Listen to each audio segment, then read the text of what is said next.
Wellness বা সুস্থ থাকা এই শব্দটা শুনলে আমাদের মনে কি আসে? হয়তো একটা শান্ত সকালের ছবি বা নিজের জন্য কাটানো কিছুটা সময়। কিন্তু যদি বলি আজকের এই অনিশ্চিত পৃথিবীতে এটাই হতে পারে আমাদের মানসিক শান্তি আর স্থিতিশীলতার সবচেয়ে বড় একটা রাস্তা। চলুন আজ এই ভাবনাটাকেই একটু কাছ থেকে দেখা যায়। আজকের পৃথিবীতে আমাদের অনেকেরই কিন্তু এই অনুভূতিটা হয়, তাই না? যখন চারপাশের সবকিছু কেমন যেন টলমল করছে, তখন এমন একটা আশ্রয় দরকার, যা খুব শক্ত, যা স্থিতিশীল। ঠিক এই ভাবনাটাকেই কেন্দ্র করে আমাদের আজকের এই আলোচনা। তো প্রথমেই আসা যাক সেই অনুভূতিটার কথায়, যেটা আজ ভারতের বহু মানুষের জীবনের একটা নীরব সত্যি হয়ে উঠেছে। সেটা হলো অনিশ্চয়তার অনুভূতি। বাইরে থেকে দেখলে হয়তো সবকিছু ঠিকঠাকই মনে হয়, কিন্তু ভেতরে ভেতরে একটা চিন্তা যেন সব সময় কাজ করে। একবার ভাবুন তো, বছরের পর বছর ধরে পড়াশোনা, দিন রাত এক করে পরিশ্রম করা, সব নিয়ম মেনে চলা, এই সব কিছুর পরেও যদি মনে হয় যে মানসিক শান্তিটা এখনও অনেক দূরে, জীবনটা কেমন যেন আরও ভারী লাগছে, তার মানে কোথাও একটা সমস্যা তো আছেই। আর এই অনুভূতিটা কিন্তু শুধু একজনের নয়, এটা আজ অনেকের। এখন প্রশ্ন হলো, এই যে এত চাপ আর অনিশ্চয়তা, এটা আসছে কোথা থেকে? আমরা অনেকেই হয়তো নিজেদেরকেই দোষ দিই, ভাবি আমার মধ্যেই কোনো খামতি আছে। কিন্তু আসল সত্যিটা হলো, এটা কোনো ব্যক্তিগত ব্যর্থতা নয়। এটা একটা অনেক বড় সিস্টেমের সমস্যা, যা আমাদের সবার জীবনকে প্রভাবিত করছে। দেখুন, একদিকে যেমন ভালো ডিগ্রির পরেও চাকরির কোনো নিরাপত্তা নেই, অন্যদিকে আর্টিফিশিয়াল ইন্টেলিজেন্স বা এআই খুব নিঃশব্দে আমাদের কাজের জায়গাগুলো নিয়ে নিচ্ছে। আয়ের বাড়ার আগেই ইএমআইয়ের বোঝাটা কেমন যেন ভারী হয়ে উঠছে, আর দিনরাত খাটতে খাটতে বার্নআউট বা মানসিক অবসাদটা যেন জীবনের একটা সাধারণ ঘটনা হয়ে দাঁড়িয়েছে। এই চাপগুলো এখন আর কোনো ব্যতিক্রম নয়, এটাই যেন নিয়ম হয়ে গেছে। এই কথাটা কি ভীষণ সত্যিই, তাই না? আমাদের জীবনযাত্রার খরচ এতটাই বেড়ে গেছে যে ভালো টাকা আয় করার পরেও মাস শেষে সঞ্চয়ের খাতাটা প্রায় শূন্য। আর এটা শুধু একটা আর্থিক চাপ নয়, এটা একটা গভীর মানসিক চাপও তৈরি করে।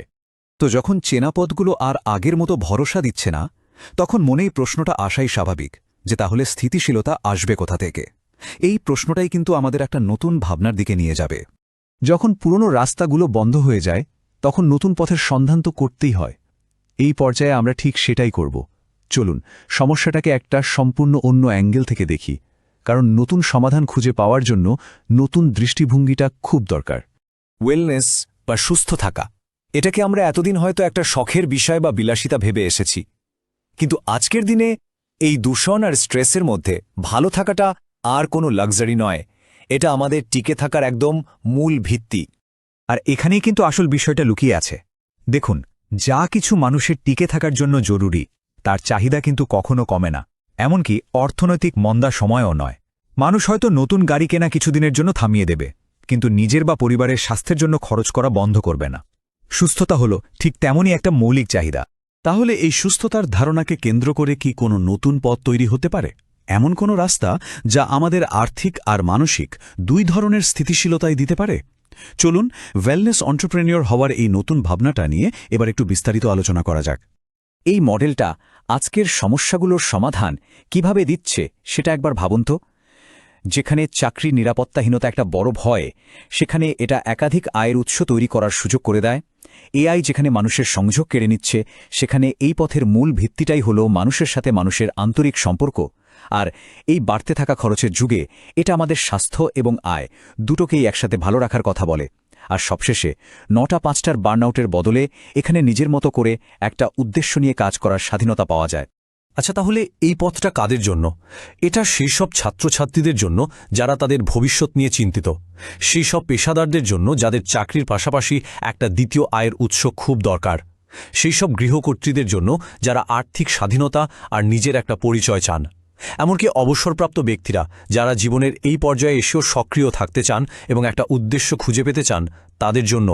আসলে যারা শুধু টিকে থাকার বাইরে গিয়ে জীবনটাকে একটা অর্থপূর্ণভাবে বাঁচতে চান, এটা তাদের সবার জন্য। আর জানেন, এই পথে হাঁটার সবচেয়ে বড় সুবিধাটা কি?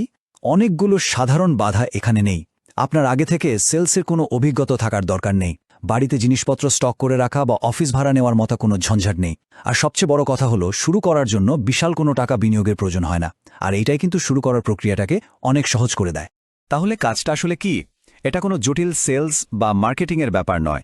এর মূলে আছে খুব সাধারণ কিছু মানবিক কাজ, মানুষের সাথে কথা বলা, নিজের অভিজ্ঞতা আর জ্ঞানটা তাদের সাথে ভাগ করে নেওয়া, আর অন্যদের একটা সুস্থ জীবন যাপনের জন্য উৎসাহ দেওয়া। এখানে কোনো টার্গেট বা প্রেশার নেই, যা আছে তা হলো যত্ন, আন্তরিক কথোপকথন আর ধারাবাহিকতা। আসলে এই পথের সবচেয়ে বড় প্রাপ্তিটা হয়তো আর্থিক নয়, সেটা হলো মানসিক। যখন আমরা মানসিকভাবে শান্ত থাকি, যখন নিজের জীবনের নিয়ন্ত্রণটা নিজের হাতে ফিরে পাই, তখনই তো একটা স্থিতিশীল ভবিষ্যৎ গড়ার আসল শক্তিটা আসে। তো এতক্ষণ আমরা একটা নতুন ভাবনা আর একটা নতুন পথের কথা শুনলাম। এবার আপনাকে এই যাত্রাপথে সামিল হওয়ার জন্য একটা আন্তরিক আমন্ত্রণ জানানোর পালা। আজকের এই কোলাহল আর অনিশ্চয়তার মধ্যে নিজের বাড়ি থেকেই স্বাস্থ্য, আয় আর জীবনের একটা গভীর অর্থ খুঁজে পাওয়ার একটা শান্ত পথ বেছে নেওয়ার সুযোগ কিন্তু আমাদের সামনেই রয়েছে। তাই এটাকে শুধু একটা ব্যবসায়িক সুযোগ হিসেবে দেখবেন না, বরং এটা হলো আমরা এখন যে সময়ে বাস করছি তার চ্যালেঞ্জগুলোর বিরুদ্ধে একটা সময়োপযোগী এবং খুব জরুরি একটা পদক্ষেপ। যদি আমাদের আজকের আলোচনা আপনার মনে কোনোভাবে সাড়া ফেলে থাকে, যদি আপনি একটা নতুন সম্ভাবনার কথা ভাবতে চান, তাহলে শুরু করার জন্য সমস্ত তথ্য এখানে দেওয়া রইল। কে জানে, এটাই হয়তো আপনার জীবনের একটা নতুন অধ্যায়ের সূচনা হতে পারে। নিজের জন্য একটু ভাবুন। আমাদের সাথে থাকার জন্য অনেক ধন্যবাদ।